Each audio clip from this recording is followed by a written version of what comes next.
Welcome back to Foreign Fridays with Tom. Just plain Tom today. I don't. That must be his April Fool's joke right there. We're headed off to Leopardstown, Ireland today. So, in the spirit of Ireland, I wore a little green. That's hopefully that works out to a little bit of green, if you know what I mean. That would be helpful. That's always the plan, but sometimes the best laid plans of mice and men. Yeah, they go south quick. Sometimes too quickly. Yes, indeed. So Leopardstown, I mean, any idea how a town in Ireland got named Leopardstown? I can't imagine there's a lot of leopards running around there. I wouldn't think so, but you never know. It is Ireland. No, you never can tell. Maybe one of Conor McGregor's pets got loose or something. Yeah. Well, it also could be named because of course the English dominated Ireland for so long. Mm-hmm. That could have been more the source of that than anywhere else. But I to be honest, I don't know. Yeah, I was going to look it up either, but unfortunately, I didn't have any time. Maybe by the next time we get together, I'll look it up and see where how it got its name, because I can't imagine, or maybe someone watching knows. Can't imagine that maybe somebody named Leopardstown was the first person to settle the town. Maybe that's the answer to that. It's how a lot of those towns got named in the old days, right? Yeah, absolutely. My understanding, yeah. So Leopardstown, this is what the track looks like today, Tom. Well, not today, but this is the map of the track, and we'll come back to this from race to race to race. The track is listed as good, which is probably unusual for that part of the racing world. Good, but it is calling for some rain. So I handicapped with some moisture in the ground. All right. Well, hopefully my plan still works out. We'll see. That was anyway. All right. So let's get cracking on the first race we're going to do is race number 2 in the program. That is the Bailey Lynch Stud Red Rocks 2000 Guineas. All right, Guineas Trial Stakes. It's a listed race for colts and geldings that are 3 years old, Thomas. And if I take a look at this race, maybe you agree, maybe you disagree with me on this, but I know you do those little race charts on that software that they have available for you. But I didn't see a whole lot of early pace in this race. A lot of pressure horses, but not really one that says, you know what, I'm going to take charge and go. Do you agree with that? Yeah, and I think it's just going to be a packed, and they're going to run in a pack and then break loose at around the 2 furlong mark with that butt left to go. So that's kind of the way I handicapped it. We'll have to see what happens. Just a big clump of horses, and then one of them is going to decide to get out of the clump. Yeah. Exactly. So what do you think who's going to leave the clump, and what do you think is going to happen? Lead, I'm not sure, but I'm going to take number 5. McTeeny is my top choice. He has draw 3. Won a maiden at this track, and then they took it over to Doncaster and in Group 3, and it didn't do much. But it had some issues. It got bumped at the start, sat mid-pack, asked to pick it up at 3 furlongs. It did until the 2 furlongs out, and then it was empty and lost by 12 lengths. So, yeah, probably not the best. And obviously they gave it time off to bring it back here. Won by a head at a mile race. And he has 3 starts. He's running 7 furlongs and 1 mile. That's it so far. But as a 2-year-old, that's okay. I looked at the sire. Mainly ran distance races, anything a mile 16th or greater. And he was in group company, so pretty good. The mare ran twice, was third in one effort, and that's it, 7 furlongs. But this is her first fold, so there's just something there that I think this horse has got a nice chance in this race. Mm-hmm. And yeah, part of it is a price play, but it's okay.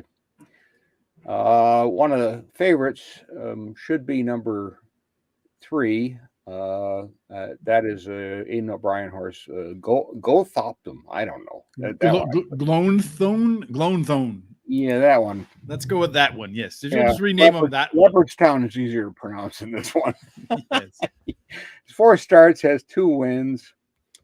It won at 6 and won at 7 furlongs, and then failed really badly at 1 mile.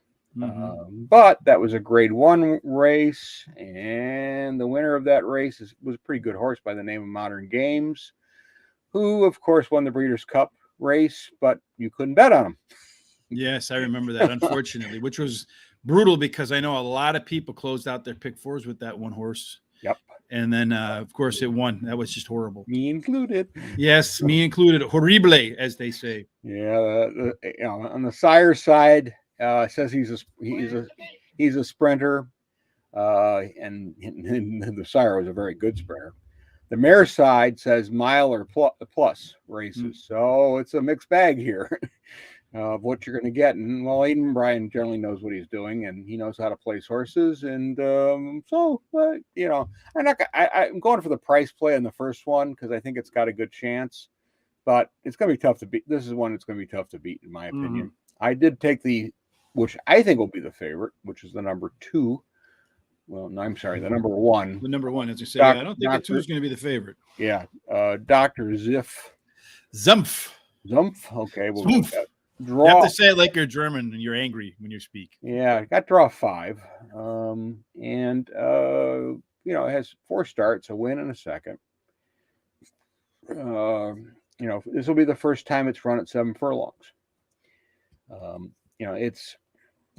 It ran an okay race last time out, was the favorite, finished 4th, was beaten by a little less than 3 lengths. That's okay. Ran in a group 1 at the Curragh. I was a good second to a pretty good horse by the name of Ebro River. And then prior to that, it ran in a group 2 race at the Curragh, ran 4th.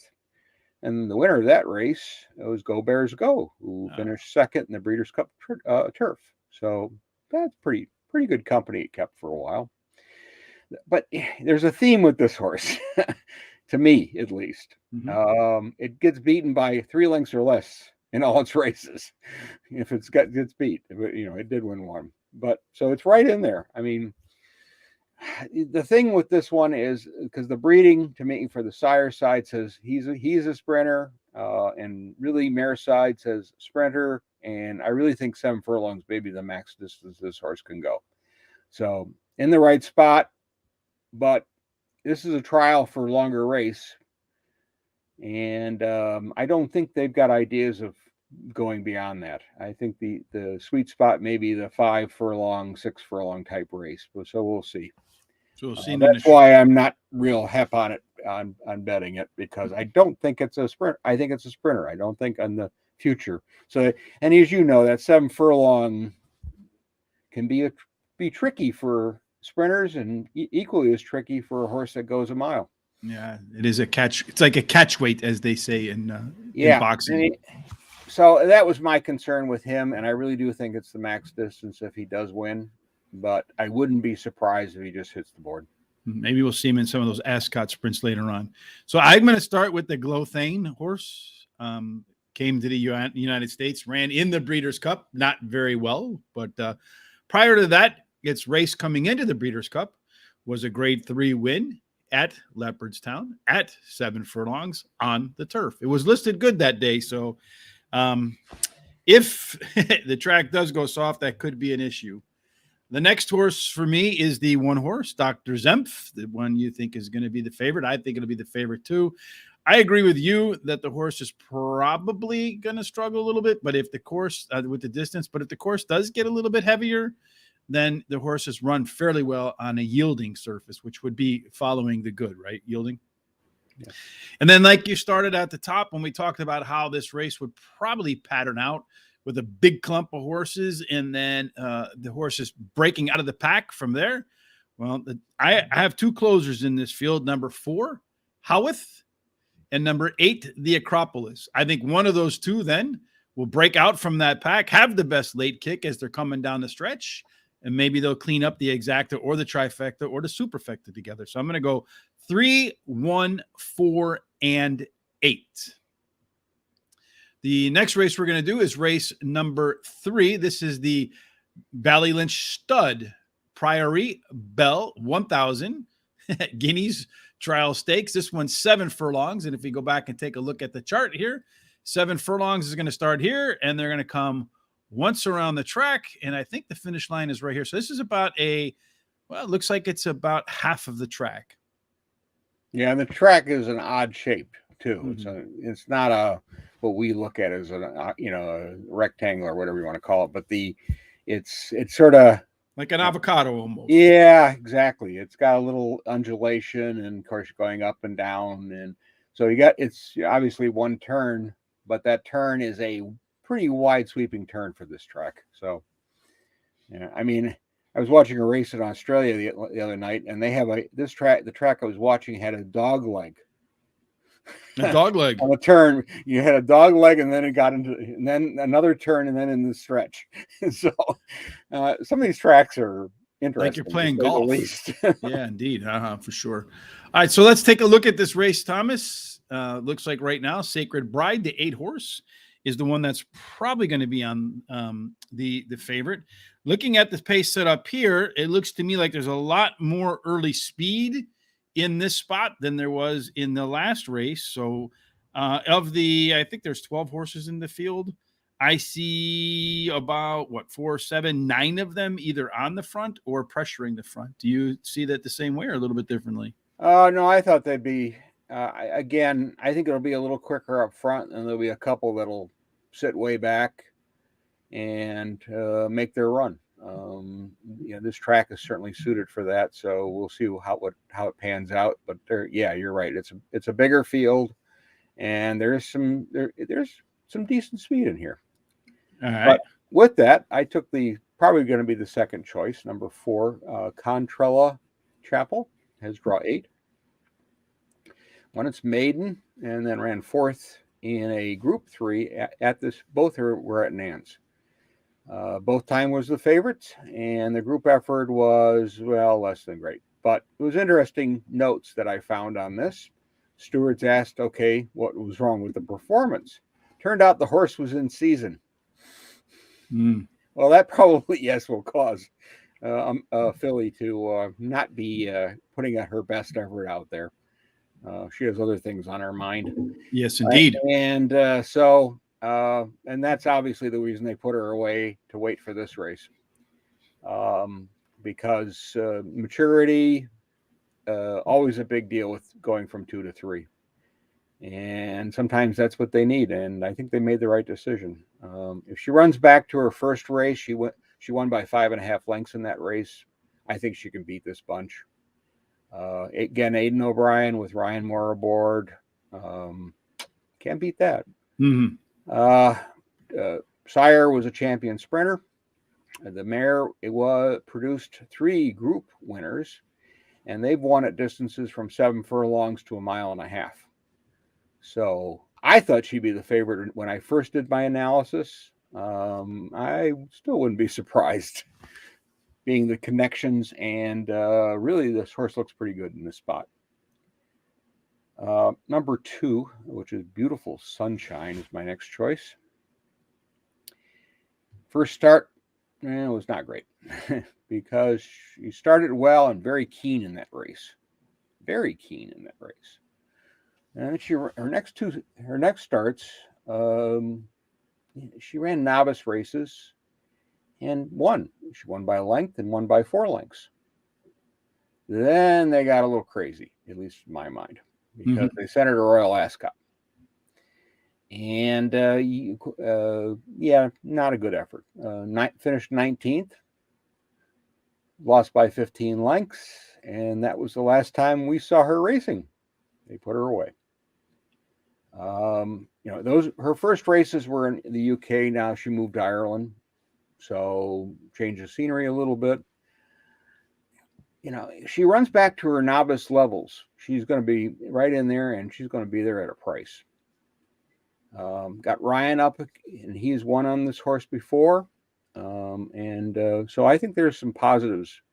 And if the horse is going to run back to those novice races again, I think it's got a good chance. Yeah, and right now it looks like the line's 33-1. So you're right about a price. The sire was a group winning sprinter. The mare won handicap races over in France at sprint distances.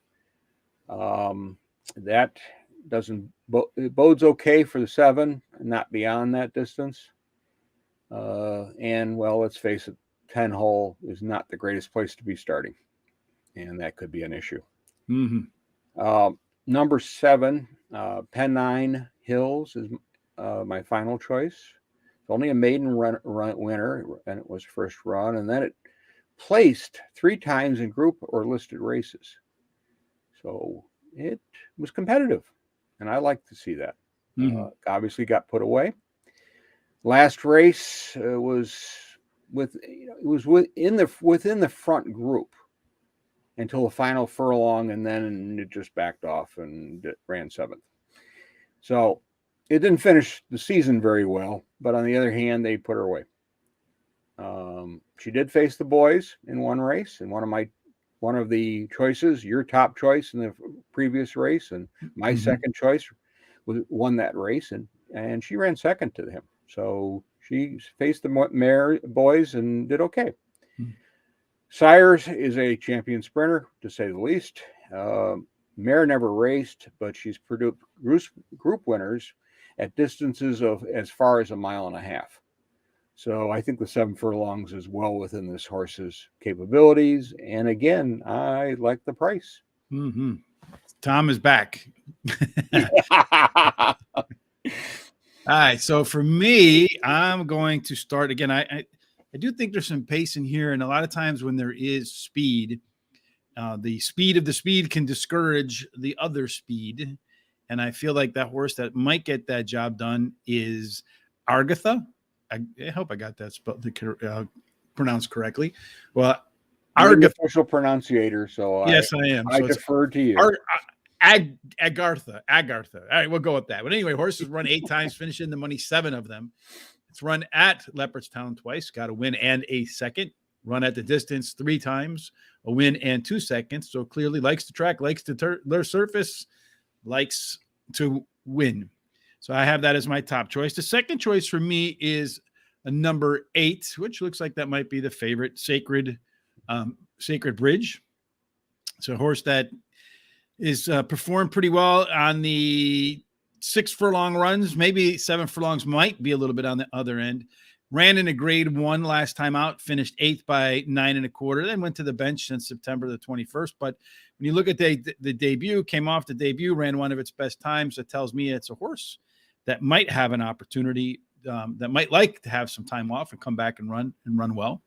And then for me, the next horse I have is number 6, Panama Red. I wonder what that person did in their off time. But the last 2 races before going to the break, whoever named that one, we kind of know what they were doing, right? I probably, yeah. Anyway, so won its last 2 races on the turf, one of which was at Leopardstown. That was a 7 furlong affair. It ran well on a grass surface. What am I? I mean on a good surface. Excuse me. But it's only ever run on a good surface. Yeah, you're reading the Panama Red a little too much. Yeah, a little bit of contact buzz for sure. And then finally, number 5, Homeless Songs. Where we live, there's plenty of well, at least where I live. I don't know about you, Tom, but we have plenty of those homeless encampments where you have all the tents and stuff nearby. I have to say, I've never heard them singing a song, but anyhow, the 5 horse is, as I mentioned, I see there's a lot of horses in this field that can press or be up on the lead. And there's only one, what I would call a true closer in this field. At least that's what I can make from the past performances that are available to us for Leopardstown, for Ireland Racing. And it's the only closer in the field. So I feel like Homeless Songs, whenever you kind of do your pacing and you see that there's like one horse that is not like all of the others, a lot of times that horse does pretty well. So I'm on Homeless Songs as my 4th choice. And hopefully the Panama Red wears off by the time we get to the next race, Thomas. Well, you're on the grass, that's for sure. Yeah, well, I feel like it. Like someone lit a little bit on fire, put it under my nose. All right. So race number 2, 3, 4. Race number 4. This one is 1 mile and 2 furlongs. So 1 mile and 1/4. So we look at the 1 mile and 1/4 start. It looks like they're going to start right about at the beginning of the turn. So right here. Yeah. And then they're going to come around that turn. So I got to imagine that turn, it looks like it's, I mean, I can't tell from looking at this, but it looks to me like it's a little on the tight side. So if it's a little on the tight side, then maybe it favors the horses on the outside a little bit. But what would you think? Well, you would think so, but I'm going to send you something real quick because the chart I pulled down at least was oh, I didn't. It didn't look as tight Yeah, as a turn. it's a straight turn. Well, it's a straightaway there, and and then they're gonna hit that turn, and it's a very tight turn. Okay. And then they're gonna pan out. Then they're gonna fan out a little bit, and then go around. As I said, that we talked about it being an avocado. Well, it's a overripe avocado, maybe a better describing, because it's an interesting track to say the least. Okay. So looking at this pace setup, it looks to me like there is not a lot of early pace in this race. It looks like most of the field will be in the back chasing the leaders or trying to run down the leaders late. What do you think is the likelihood that, how do you see the pace shaping up? Again, I see it more in that packed mentality, especially with having, the outside horses trying to hit that turn and more looking for position. So some of those outside horses are going to be pulling over and drafting behind. Even if there's a front runner on that bunch, I think they'll be drafting and looking for position to establish as they head into the backstretch. Okay. So that's kind of the way I scenarioed it out. And with that, I'm going to start right out with a long shot.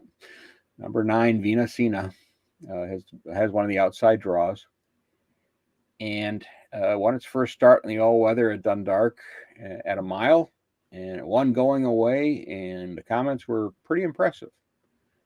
2 1/4 lengths, and it raced green. They said it was very keen at the start. When it was asked to go at about a furlong left, it did, and it went going away.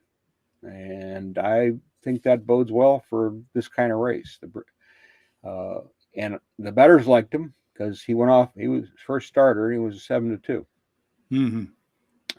Prior to that race, he had been in their version of a barrier trials, and I think there were 8 horses in this field, and he ran third in that barrier. But 4 winners came out of that barrier race. So that's pretty good. Pretty good. And that means he was in some pretty good company. If he's running third and then we got 4 winners out of that, that's not bad.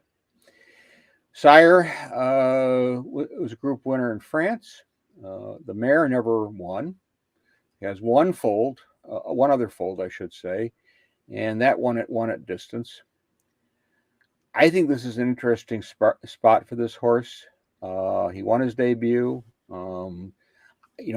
My feeling is watch the odds, because if there's interest and we see a number better than 20-1, I think there's some people that are keen on this horse, and it could be a good, nice upsetter in here. Mm-hmm. Distance is not an issue, so we'll see what happens. 5, Montu et Cote, draw 5. Mm-hmm. Took three times to win its maiden. Then it ran in 3 Group 2 races in Ireland, and best finish was second to Luxembourg. And he's a pretty good horse. He was long odds in all those races, and his worst finish was 5th. So he's been competitive. The last race, he was pushed for early position. He went to the lead, and about a furlong out, he lost ground, but then he was able to come back for second in the final strides. So he's trying, and I like to see that in a horse. He should press the pace here. I don't think there's much question. It'll just be interesting to see where they decide to go with this horse. I think it sits behind the leaders, but I wouldn't be shocked if it was on the front end. On the sire's side, he was an interesting horse. He was 5 for 5 in his lifetime, group winner, and all his races were at 7 furlongs. The mare won once, and she did it at a distance. And the only other foal to race won at 1.5 miles or longer distances, which is always interesting for me. I mean, so distance again, I don't see that as a problem with this horse. And I also found it interesting in doing a little quick research was the mare sire is Seattle Slew, and he was a pretty good horse. Mm-hmm. Number 3, Bluegrass is my final choice. It has the inside draw.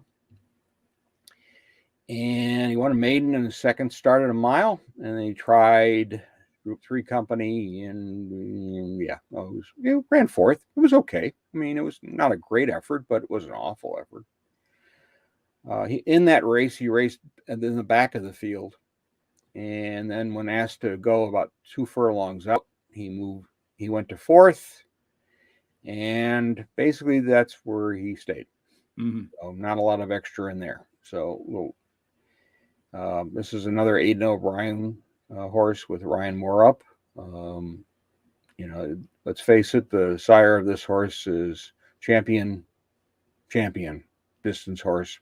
Mare was a sprinter.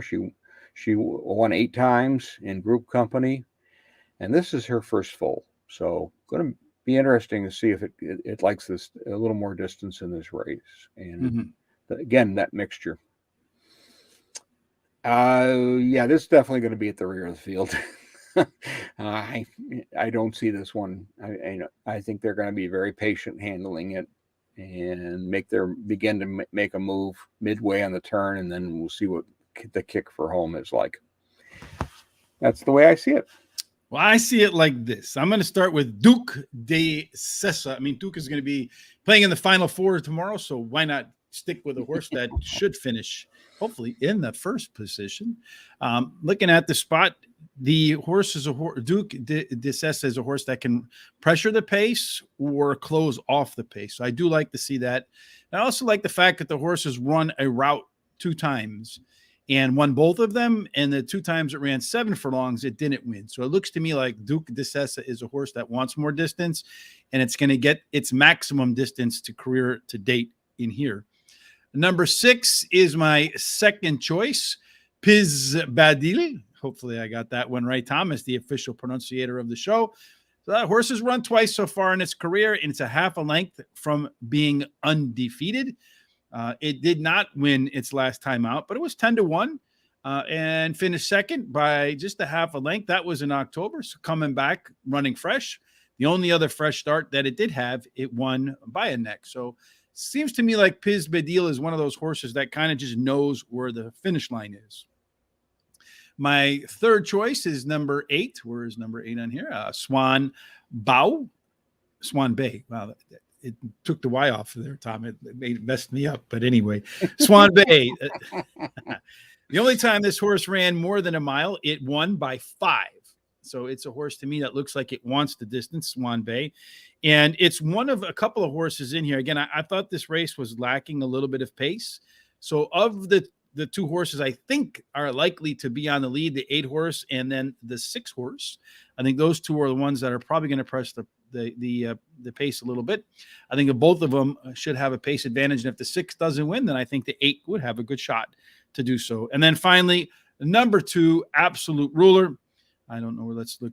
The one thing about this is they list them by odds and not by the number. So I'm going to this. If this one comes in for me, I'm gonna have a pretty good day right here, right? So Absolute Ruler. What's that? Yeah, that would be helpful. Mm-hmm. Well, the only time this horse ran on turf was one time. It ran 3 other times on the all-weather track, and the time it ran on turf was 1 mile at Leopardstown.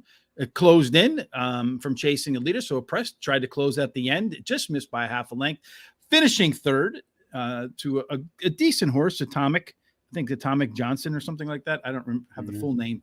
It was a Triple Crown nominated horse. So I think Absolute Ruler, if it goes off at 28-1, to me, that's a pretty good price, Tom. I would take it. The next race on our list is race number 5. I'm still Panama Red affected. This one's 1.25 miles, just like the last 1.25 mile race. We're going to start here, run on that straightaway, and then we're going to hook that sharp left-hand turn at the pace in this race, Tom. Again, this one looks a lot to me like the race number 4 in that you have a couple of them that want to maybe go out front, and then the remaining 7 that prefer to be in the middle or back. So the question is, can those 2 go out and stay out there without running too fast and see if the other ones can run them down? How do you see it playing out? Well, I want to comment quick on the type of race this is. This is a members race. So if you have to be a member, and there's a bunch of non-winners in this race. So that makes, I thought this was the most challenging race. I don't know. That next one with 17 horses was not a lot of fun either. No, I would agree. But I think this one's a little trickier because we got a bunch of non-winners. Mm-hmm. And we got some winners too. And I did take the top choice. And I was wondering about that when I was going through it. I'm like, why are some of these horses even in here? Yeah, well, they're in there because they're members, and this is, it's like they do with some of the strange, the restricted races they run sometimes for if you bought out of the sale or whatever type of races. Magic Million does that with us in Australia. There's a number of them here. Some of the Ocala sales used to do that. So, but yeah, that was my dilemma, because some of them, like they weren't even close. Yeah, that's what I was wondering. Where are these horses going to run? And so I fell on Basil Powers, my top choice. So his draw 3. Last out in a handicap, it won an all-weather at Kempton. It was the favorite, got up by a neck. Interesting race, though, because it dwelt to the start. It was in traffic. It was ridden to the lead and held on. It's placed in 3 other races, running at the novice level. Same level as last. I mean, kind of the same level as last time. Distance is a little question, but I think I can get a job done based on this field. 3, Psycho Men, draw 6. Okay, second last time out. He is a non-winner.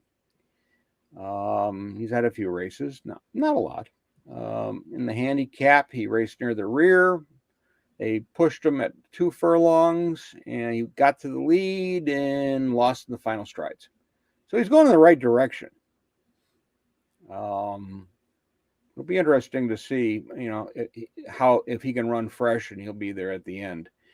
Winning, it's possible, but I think I don't. Well, last horse I said was winning is possible. Guess where it did? Yeah. It won. The Sire was a good distance horse. The Dam was a good one in 1.25 miles. The One Offspring ran it at the distance. So the breeding says it should be able to handle this. Just a question of can he get it done? Mm-hmm. Then I'm going to play a long one. Might as well. 8, Play by the Rules. His draw, one of the outside draws, which is never a good thing. His first 3 runs were in maiden races, and he showed not much. But what was interesting about those races is we got future group winners winning those races.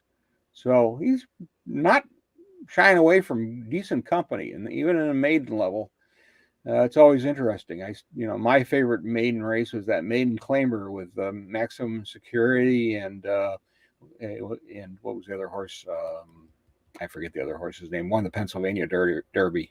And it was they stuck it through at $16,000 maiden claiming. Well, those are pretty good buys. They're both graded 1 winners. Pretty good buys indeed. Yeah. So you never know about some of those races, and that's why I when you see that and and it's running against decent horses, it could do better, but they always need time, some of these horses, and this one looks like it was that case. In July of last year, he moved into the handicap level. He fared better. He got a 4th twice, and he got it 1 second. So I think it's okay. Reason I put him in here is because he's a front runner. He likes to be on the front end, and if with this kind of field, I figured can hold on for a second or a third. Or maybe if the pace is right, he can win. Yeah. And I mean, he's tried. There's no question this horse has tried. But he hadn't put it together yet. And well, maybe here's the place to do it. Well, I hope you're right, Thomas, because I do have Play by the Rules. I got him one spot higher than you. But before that, I'm in agreement with you.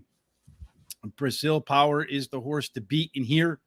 Horse has been on the track 4 times, has finished no worse than third by a neck. So really, it probably was one of it. It was probably its third place finish was probably its second best race, minus the one that it won last time out at Kempton. The 2 times on turf did fairly well. So I think the horse is probably the one to beat in here. 5-2 odds. I feel like it should probably be even lower than 5-2 odds based upon, like I said, a lot of horses in here. I'm wondering why in the hell are they even in here? The 8 horse is the one that you liked in there, Play by the Rules. I have it as one of the 2 speed horses along with number 6, and that is Bridgehead. The Bridgehead has not been close. I do worry a little bit about Bridgehead this time around because it got gelded since its last race, and sometimes that first time G can come back to bite you. But in the 3 races Bridgehead has raced was 11 lengths off the winner, 6.5 lengths off the winner, 12 lengths off the winner. So I don't know that the snipping is enough to make up that difference, but if it is, it was a powerful snip. Number 3, the same horse that you liked in there, Cycleman, is my third choice in there. So we have the top 3 picks in just a little bit different order. It's another one that's run fairly well on the turf. It seems to me that the longer the race has gone, minus the one in the middle on a yielding surface, the horse seems to prefer it. Goes a little bit better the longer the race goes, and now it's catching a little bit more length. So maybe that extra quarter of a mile in here, Tom, will be enough for Cycleman. I think that might be the difference. And then finally, number 1, Enthrallment is my final selection in here. The horse has been lightly raced. Last time out, ran 1 mile and a 16th. Seemed to like that distance, was in the middle of the pack, and had the ability to close out. So it's one of 2 horses in here that I have listed as horses that can pressure or close. And when you have that sort of versatility in a field like this, where you don't know how fast they're going to go or how slow they're going to go, or in fact, how they're going to go, that can be helpful because then you have options where some of the other horses might be pace dependent. Before we move on to the last race, Tom, last night we had on, wrong thing again. Last night we had on John Ortiz to talk a little bit about what's going to happen this weekend and on the Arkansas Derby and some other races that he has some mounts in at Oaklawn Park tomorrow. He said in race number 11, he really liked his horse Gar, and I can't remember Garthor or something like that.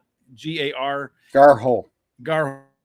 Yes. That he said of all the horses that he has on the court, and he's got 4 of them, that's the one he really felt strongly about. But I don't know about you, Tom, but I felt like it was one of our better shows in terms of some laughter in there, some good information in there.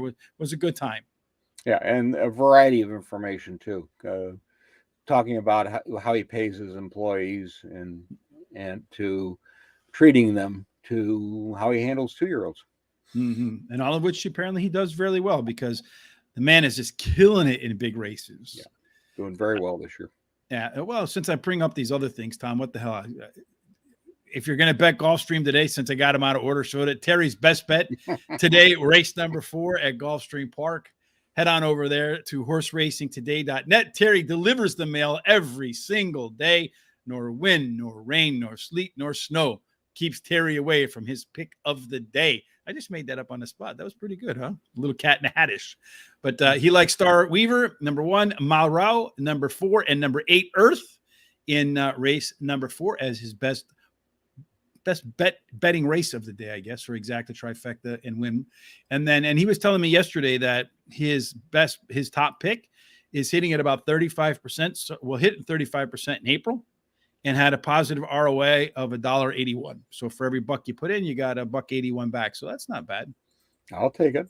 Yes, indeed. And if you're playing Terry's picks or our picks or anybody's picks, or hell, you just want to support the show, please head on over to horseracingtoday.net. Click on the link that says HRT Gear. Pick yourself up a nice hat. You can do so. It has a great logo on there, the green number 5, maybe a little bit of luck of the Irish on a day that we are doing Irish racing, Tom.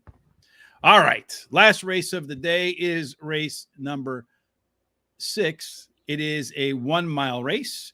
Well, it's not the last race of the day, but it's the last race for us. Yes. Yeah, well, I'm confusing everybody today, myself included. The Panama Red threw me off from the beginning. Well, you're smoking a little too much of that.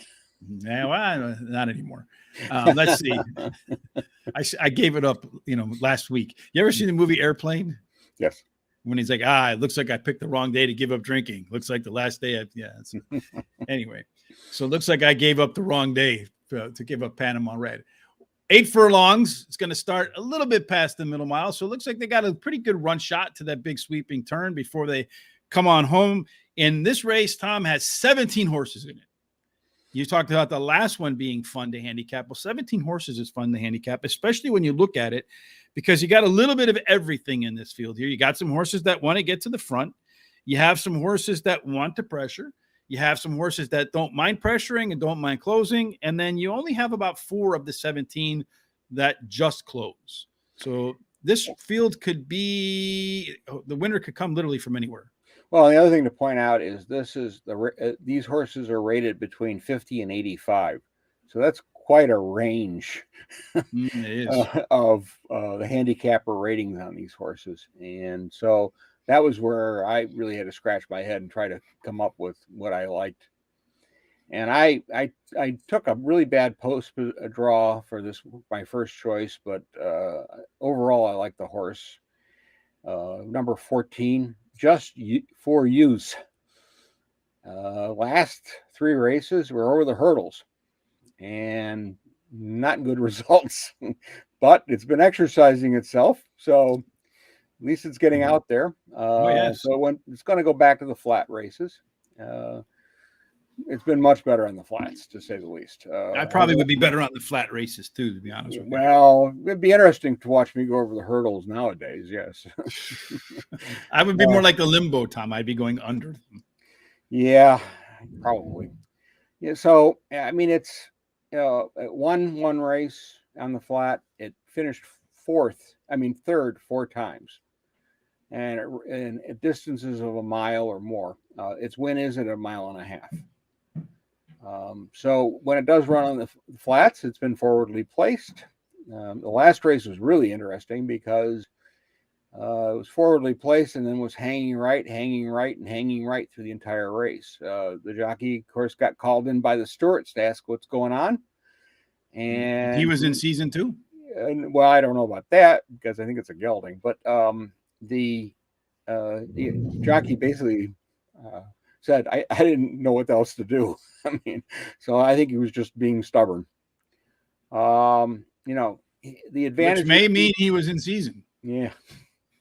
The advantages to me for this horse, besides the price, is that he has been exercising himself in terms of competitive, even though he hasn't been competitive in the hurdles. But let's face it, that's not, getting out there and running can be important, especially when you're at this level of horse flesh.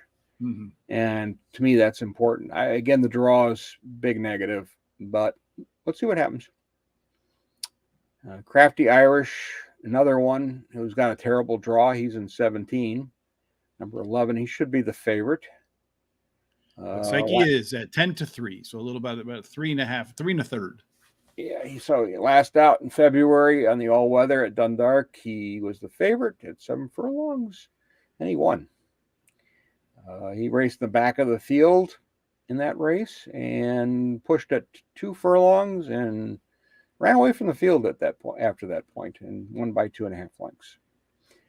His first career start was also on the all-weather, and he dwelt at the start, but still was able to run second and sat back. So because of his post position, he's definitely going to be sitting somewhere in the back. Mm-hmm. I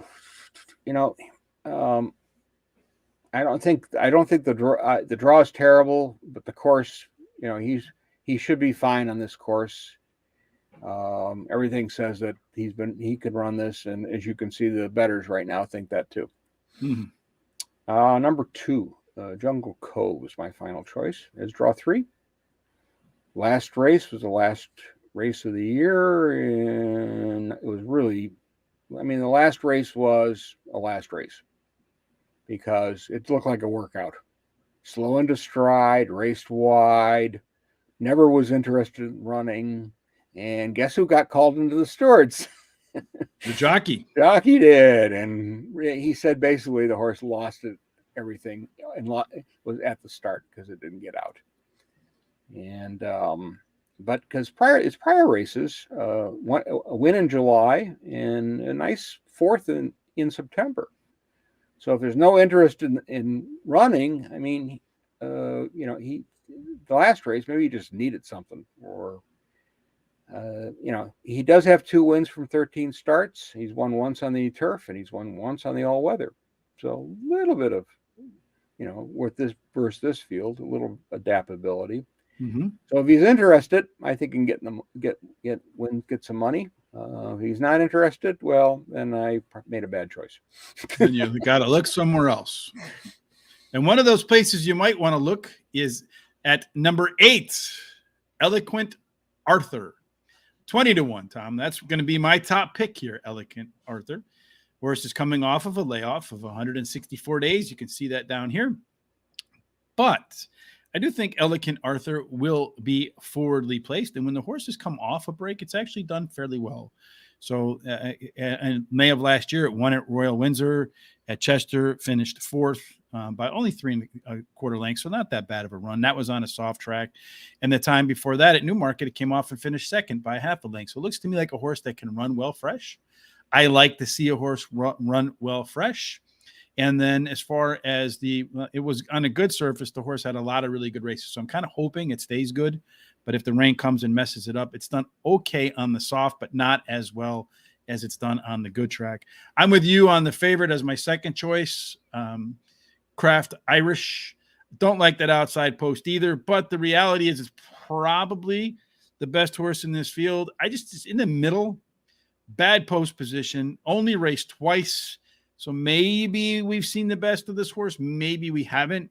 It's only run on the all-weather, so that transition from all-weather to turf, big question marks for me, although more often than not, jockeys tell us the all-weather to turf angle is better than the dirt to turf angle.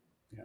But still, going to be caught up in traffic, got some questions to answer, lightly raced, hasn't faced this kind of competition yet, a lot of answers to questions that we don't know. And then I have number 4 as my third choice. And that, I feel like you today, Tom. I'm just going bomb rich. Dueling Dancer. 33-1 shot, Thomas. Why not in a 17-horse field? It seems like one of these always comes in, right?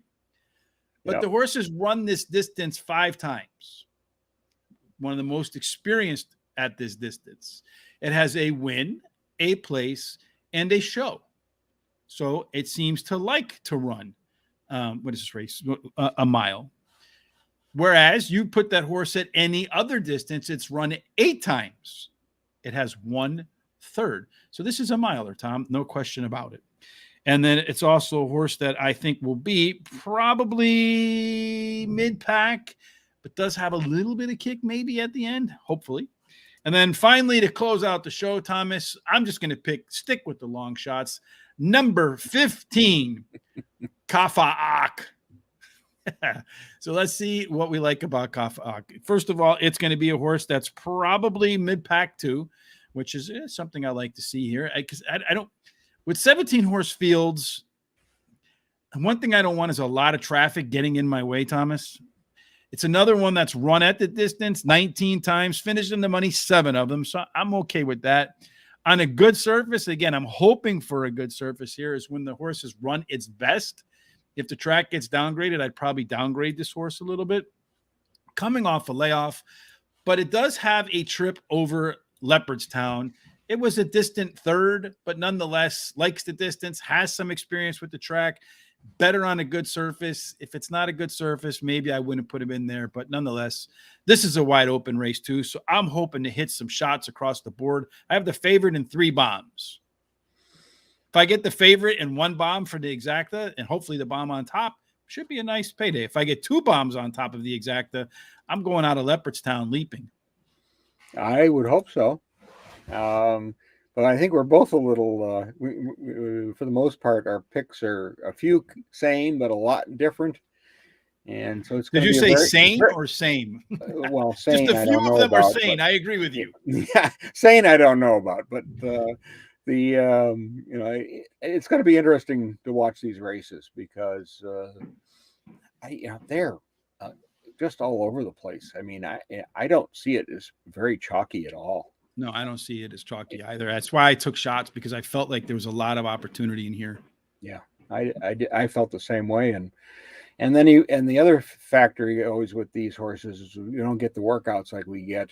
At least with the Australia or Hong Kong, we get the barrier trials, so we get some idea of the horse's form. But here it's kind of look at the trainer and how they train and really past what they did maybe the year before. Yeah. And and you got to read the comments. I try to graph out like what the race is going to look like, where every horse is going to be positioned. And if anybody has a pace setup advantage. One quick note here, Tom, before we roll up and out of here, the first race 2, the one that we started with, will begin at 9:35 a.m. Eastern tomorrow, Saturday, April the 2nd. If you want to start the entire card, that first race has got a bunch of horses in it too. Way too many horses, a lot of first-time starters. So if you want to start your day with a maddening race and really test your skills, 9 a.m., race 1, maiden 13,500. So we'll see if anybody wants to try their luck with that. That is at 9 a.m., the second race, 9:35, and that'll carry on through to race number 6, which is the last one that we did. Any final thoughts, Tom, before we get up and out of here on this Foreign Friday? Well, I wanted to note that Royal Randwick has got some top, Australia's got some top racing, and I saw that TVG is going to be doing some live coverage from there. So if you're interested in Australian racing, you can catch that before you do your Irish racing. Mm-hmm. Your jockey Skylar just ripped at Tampa. Yeah, she's been lighting it up down there. So hopefully she keeps that up. Hopefully she hits a few later on. I'm in a contest today to see if I can finally make it out to that tournament out in Las Vegas. I've made the qualifying tournament every weekend. I just haven't had a good Friday or Saturday yet. I've been close a couple times, and then the last few races just kind of kicked me in the shins. Hopefully today they don't kick me in the shins or move up a little bit into the hopefully waistline. The earlier races will kick you in the shins, and late ones will close fast. I'm hoping so. Speaking of which, tomorrow Terry and I will hope to close fast. We're going to be doing Gulfstream Park, where they have the Florida Derby tomorrow. So we'll be covering the 4 biggest races tomorrow at Gulfstream. So make sure you tune in for that. That should be around 12 o'clock noon Eastern. So we'll give you our thoughts. We'll give you our pace setup. We'll give you the stock chart, all these different things that we bring together on the Stake Saturday. Make sure you're on the lookout for that. Terry's going to be on vacation after that for a week. So I don't know what poor Blake is going to do, but he'll get over it, I'm sure. Right. Thank you. I appreciate that, Mike. I got to get that. And then we'll see you on Monday with Jared Bush. He'll be bringing his picks, and he says he'll be bringing us to 1,000 Twitter followers like that. So, Sean, you better get ready because we're coming for you, baby. We bet you are, and we got our cameras all ready to roll. Indeed. Flaming torches, too, tiki torches. Yeah. All right. Have a great Friday, everybody. A great Saturday at the races, be it at Leopardstown, Oaklawn Park, or Gulfstream Park. Until then, we hope your Saturday, your entire day, and everything you do, Thomas, ends up in the winner's circle. Indeed. Have a great day.